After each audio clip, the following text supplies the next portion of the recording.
खबरदार! जो दोबारा हाथ उठाया। उस आवाज में इतना गुस्सा और चेतावनी छुपी हुई थी कि वहां मौजूद हर इंसान एक पल के लिए सन्न रह गया। उसी हॉल के फर्श पर मैं गिरी हुई थी। मेरे चारों तरफ सब्जियां बिखरी पड़ी थीं। कुछ प्लेटें टूट चुकी थीं और मेरा पूरा शरीर डर से कांप रहा था। अभी अभी मेरी सास ने मेरे ऊपर हाथ उठाया था, लेकिन दरवाजे पर खड़े उस अजनबी शख्स ने समय रहते उन्हें रोक दिया।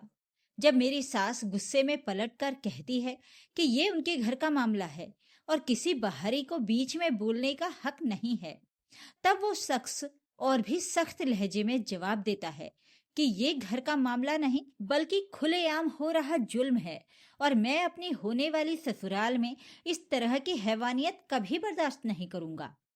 इतना कहकर वो आगे बढ़ता है, मुझे जमीन से सहारा देकर खड़ा करता है और पूरे घर वालों को चेतावनी देता है कि आज के बाद अगर किसी ने भी इस लड़की को गंदी नजर से देखा या उस पर हाथ उठाने की कोशिश की तो उसका अंजाम बहुत बुरा होगा। उस एक पल में पूरे घर का माहौल बदल जाता है और मैं कांपती हुई आंखों में पहली बार किसी अपने जैसा सहारा दिखाई देता है। मेरा नाम अवंतिका है और जब मैं अपनी जिंदगी को पीछे मुड़कर देखती हूँ तो मुझे खुद पर यकीन नहीं होता कि मैं आज भी जिंदा हूँ, क्योंकि कुछ जिंदगियां सांस लेने से नहीं बल्कि रोज मरने से बनती हैं और मेरी जिंदगी भी कुछ ऐसी ही थी। मैं एक गरीब मजदूर की बेटी हूँ। मेरे पापा ईंट पत्थर ढोते थे, धूप में जलते थे, उनके हाथ छिल जाते थे, लेकिन जब शाम को घर आते थे तो चेहरे पर मुस्कान लाते थे, सिर्फ मेरे लिए। वो कहते थे, अवंतिका तू मेरी राजकुमारी है, तुझे कभी किसी के सामने सिर नहीं झुकाना पड़ेगा। मेरी माँ बहुत सीधी थी, कम बोलती थी, लेकिन जब भी मैं उनके पास बैठती थी तो मेरा सिर अपने आंचल में रखकर चुपचाप मेरी पीठ सहलाती थी, जैसे कह रही हूँ सब ठीक हो जाएगा। बचपन से ही मैंने गरीबी देखी, लेकिन कभी खुद को गरीब महसूस नहीं होने दिया, क्योंकि मेरे माता पिता ने मुझे प्यार से अमीर बना दिया था। जब मेरी शादी अनुज से तय हुई तो मुझे लगा जैसे मेरी सारी तकलीफें खत्म हो जाएंगी। अनुज एक सीधा साधा, समझदार और बहुत प्यार करने वाला इंसान था। शादी के बाद के 11 महीने मेरे जीवन के सबसे खूबसूरत दिन थे। वो सुबह उठकर सबसे पहले मेरा चेहरा देखता था, छोटी छोटी बातों में मेरी हंसी ढूंढता था। मुझे कभी ये एहसास नहीं होने देता था कि मैं किसी पर निर्भर हूँ, लेकिन शायद खुशियाँ मेरे नसीब में ज्यादा देर के लिए नहीं लिखी थीं। वो रात आज भी मेरी रूह को कंपा जाती है, जब अनुज किसी काम से बाहर गया था और जाते समय मैंने कहा था जल्दी लौट आना, और उसने हंसते हुए कहा था तेरे लिए जलेबी लाऊंगा, लेकिन वो लौटकर कभी नहीं आया। रात करीब 2 बजे दरवाजे पर जोर जोर से दस्तक हुई। जब दरवाजा खोला तो सामने पुलिस खड़ी थी। उन्होंने जो कहा वो मेरे कानों में पिघले शीशे की तरह बनकर उतर गया। आपके पति का एक्सीडेंट हो गया है। उस पल मुझे लगा मेरी सांसें रुक गई हैं, दुनिया थम गई है। अगले दिन मैं विधवा थी, सफेद कपड़ों में लिपटी हुई, मांग सूनी, हाथ खाली और आंखें बेजान।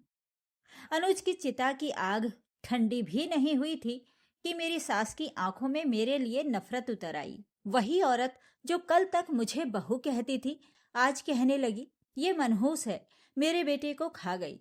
अगर ये घर में ना आई होती तो मेरा बेटा जिंदा होता। हर बात पर ताना, हर सांस पर इल्जाम। मैं चुप रहती क्योंकि मेरे पास कोई जवाब नहीं था। मैं अपने माँ बाप के पास लौट सकती थी, लेकिन मैं उनके लिए बोझ नहीं बनना चाहती थी। इसलिए उसी घर में रह गई जहां मुझे धीरे धीरे इंसान से नौकरानी बना दिया गया। सुबह 4 बजे उठना, पूरे घर की सफाई, बर्तन, कपड़े, खाना, और बदले में सिर्फ ताने, गालियां मिलती और कभी कभी थप्पड़। मेरी ननद माधवी, जो शुरू से ही मुझसे नफरत करती थी, क्योंकि उसे लगता था कि मैं उससे ज्यादा सुशील हूँ, ज्यादा समझदार हूँ। वो खुद को बहुत सुंदर समझती थी और उसका रिश्ता एक बड़े अफसर सम्राट से तय हुआ तो घर में जैसे त्योहार सा आ गया। मेरी सास दिन रात उसी की तारीफ करती थी और मुझे बार बार याद दिलाती थी कि तू तो बस बोझ है। उस दिन मेरी तबीयत बहुत खराब थी। तेज बुखार से बदन कांप रहा था। आंखों के आगे अंधेरा छा रहा था। लेकिन मेरी सास ने कहा, मेहमान आ रहे हैं, बीमार होने का नाटक मत कर। पूरे घर के लिए पकवान बनाने का हुक्म मिला। मैं रसोई में खड़ी रही, पसीने से भीगती रही, हाथ कांपते रहे। जब मेहमान आए तो मेरी सास ने उनसे झूठ बोला कि मैं कोई गरीब दूर की रिश्तेदार हूँ जो यहाँ काम करती है। मेरे अंदर कुछ टूट गया, लेकिन मैंने सिर झुका लिया। खाना परोसते वक्त मेरे हाथ कांप रहे थे और सब्जी का बर्तन मेरे हाथ से गिर गया। तभी मेरी सास ने सबके सामने मुझे जोर का थप्पड़ मारा। वो थप्पड़ मेरे गाल पर नहीं, मेरी आत्मा पर पड़ा। उन्होंने चिल्लाकर कहा, अंधी हो गई है क्या? पहले मेरे बेटे को खा गई और अब मेरी बेटी की किस्मत खराब कर रही है। उस वक्त मेरी आंखों से आंसू नहीं निकले, क्योंकि शायद आंसू भी मुझसे डर गए थे। तभी पहली बार किसी ने मेरे लिए आवाज उठाई। वो थे सम्राट। उन्होंने मेरी सास का हाथ पकड़ लिया और कहा, बस कीजिए, ये बहुत हो गया। उन्होंने सबके सामने कहा कि जिस घर में एक औरत को इस तरह अपमानित किया जाता है, वहां रिश्ता करना उन्हें मंजूर नहीं। उस दिन माधवी का रिश्ता टूट गया और मेरे लिए मुसीबत और बढ़ गई, क्योंकि अब मेरी सास मुझे अपनी दुश्मन समझने लगी थी। लेकिन मुझे नहीं पता था कि ये कहानी यहीं खत्म होने वाली नहीं थी, बल्कि असली तूफान अभी बाकी था और मेरी जिंदगी का सबसे बड़ा राज अब भी खुलना बाकी था। उस दिन के बाद मेरी जिंदगी और भी मुश्किल हो गई थी, क्योंकि माधवी का रिश्ता टूटने का इल्जाम मुझ पर डाल दिया गया था। मेरी सास हर वक्त मुझे कोसती रहती थी, कहती थी, तूने मेरी बेटी की जिंदगी बर्बाद कर दी, तू मनहूस है, तू जहां जाती है तबाही ले आती है, अब तो तू इस घर में एक पल भी रहने के काबिल नहीं है। मैं चुपचाप सब सुनती रहती थी, क्योंकि मेरे पास जाने को कोई जगह नहीं थी। मेरे माँ बाप बूढ़े हो चुके थे और मैं उन्हें फिर से दुख नहीं देना चाहती थी। उस रात मेरी सास ने मुझे बिना खाना दिए रसोई में ही सुला दिया। ठंड में जमीन पर पड़ी हुई मैं छत को देखती रही और सोचती रही कि क्या सच में मेरी जिंदगी का यही मतलब था?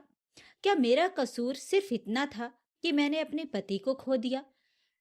उसी रात मुझे पहली बार एहसास हुआ कि इंसान की मौत से ज्यादा खतरनाक चीज समाज की सोच होती है। सुबह होते ही मेरी सास ने मेरे कपड़े बाहर फेंक दिए और कहा, निकल जा मेरे घर से, आज के बाद तू यहाँ नहीं रहेगी। मैं अपने टूटे हुए मन के साथ कपड़े समेट ही रही थी कि दरवाजे पर गाड़ी रुकने की आवाज आई। मैंने सिर उठाकर देखा तो वही इंसान सामने खड़ा था जिसने उस दिन मेरे लिए आवाज उठाई थी, सम्राट। मेरी सास चौंक गई और बोली, तुम यहाँ क्यों आए हो? सम्राट ने बहुत शांत लेकिन सख्त आवाज में कहा, जिसे आप निकाल रही हैं, मैं उसे लेने आया हूँ। मैं अवंतिका से शादी करूंगा। उस पल मुझे लगा जैसे किसी ने अंधेरी जिंदगी में अचानक दिया जला दिया हो। मेरी सास और ननद चीखने लगी कि ये विधवा है, अशुभ है। लेकिन सम्राट ने साफ कहा, विधवा होना कोई गुनाह नहीं, और जिस औरत ने इतना दर्द सहा हो वो इज्जत की सबसे ज्यादा हकदार होती है। फिर सम्राट मेरी तरफ मुड़े और पहली बार मुझसे सीधे बोले, अवंतिका, अगर तुम चाहो तो मैं तुम्हारे साथ जिंदगी बिताना चाहता हूँ। कोई मजबूरी नहीं, कोई एहसान नहीं, सिर्फ सम्मान। मेरी आंखों से आंसू बहने लगे, क्योंकि पहली बार किसी ने मुझसे मेरी मर्जी पूछी थी। मैंने कांपती आवाज में हाँ कहा और उस पल मेरी सास के चेहरे पर जलन और हार साफ दिखाई दे रही थी। कुछ दिनों बाद मेरी और सम्राट की सादगी से शादी हुई। ना कोई दिखावा था, ना कोई शोर, बस था तो केवल सुकून। शादी के बाद जब मैं उनके घर पहुंची तो मुझे डर लग रहा था कि कहीं यहाँ भी वही सब ना हो, लेकिन वहां माहौल बिल्कुल अलग था। उनकी माँ ने मुझे गले लगाया और कहा, बेटी, अब तुम सुरक्षित हो। धीरे धीरे मुझे पता चला कि सम्राट कोई आम इंसान नहीं है। एक दिन उन्होंने मुझे अपने कमरे में बुलाया और एक पुरानी तस्वीर मेरे हाथ में रख दी। उस तस्वीर में मैं छोटी सी बच्ची थी। मैं अपने पापा के साथ खड़ी हुई थी। मैं हैरान रह गई। तब सम्राट ने बताया कि उनके पापा और मेरे पापा बहुत पुराने दोस्त थे। जब वो अमेरिका गए थे तब भी वो मेरे बारे में पूछते रहते थे। सम्राट ने कहा कि उन्होंने बचपन में मुझे देखा था और तभी से मेरे चेहरे को कभी नहीं भूले। जब उन्हें पता चला कि मेरी शादी हो गई है तो वो पीछे हट गए। लेकिन जब उन्हें मेरी हालत और मेरे साथ हो रहे जुल्म के बारे में पता चला तो वो खुद को रोक नहीं पाए। ये सब सुनकर मेरी आंखें भर आईं। मुझे समझ आया कि भगवान ने मुझे अकेला नहीं छोड़ा था, बस थोड़ा इंतजार करवाया था। आज मैं एक अफसर की पत्नी हूँ, लेकिन उससे पहले मैं एक औरत हूँ जिसे सम्मान मिला। मेरी सास और ननद अपने ही नफरत में जलती रहीं और मैं अपने नए जीवन में आगे बढ़ गई।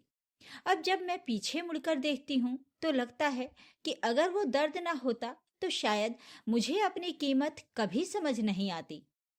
ये एक ऐसी लड़की की कहानी थी जिसे सबने कमजोर समझा, लेकिन जिसने चुपचाप सब कुछ सहकर अपनी जिंदगी खुद बना ली।